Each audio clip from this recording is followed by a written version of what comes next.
We're going to talk a little bit about how to use a baitcaster or conventional reel. That is my preferred method of fishing. I really prefer baitcasters for their sensitivity, their strength, the strength and smoothness of drags. A lot of it for me is, if I am bass fishing, is sensitivity.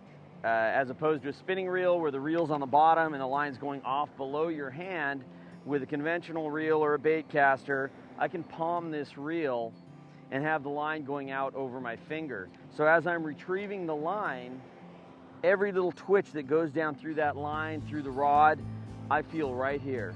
A lot of guys use spinning reels because they're afraid of using one of these.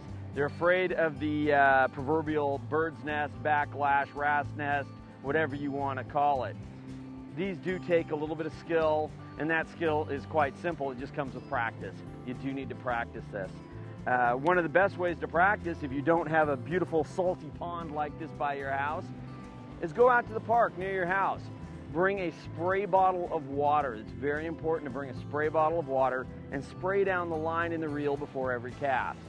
That'll make the line slide off the reel easier so you get better casts, but it'll also keep you from burning your thumb. You are generating quite a few RPMs there, and that line just spinning so fast will burn your thumb. So bring that spray bottle of water. It's a great way to practice at the local park. So when you're going to start casting, one of the biggest mistakes people tend to make is really trying to cast too hard. No, you want to be using the dynamics of the rod and pulling through on the rod to get your distance. Don't put a whole lot of effort. The harder you try to cast, particularly initially, is when you run into those backlash problems. We always say you get the adrenaline backlash. That's when you see some fish boiling and you try to make that hard cast. You know, you can cast all day long and not get a backlash, but you try to cast hard, that's when you get that backlash.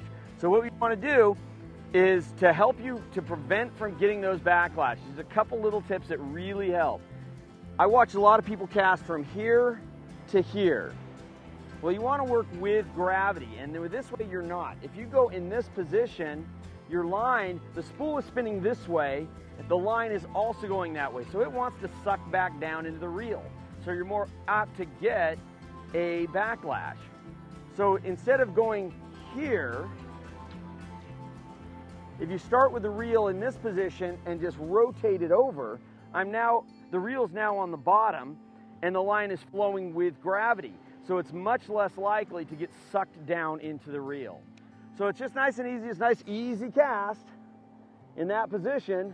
I mean, you can see I barely swung my hands and I cast that thing about 50 yards. And that was a super, super light cast.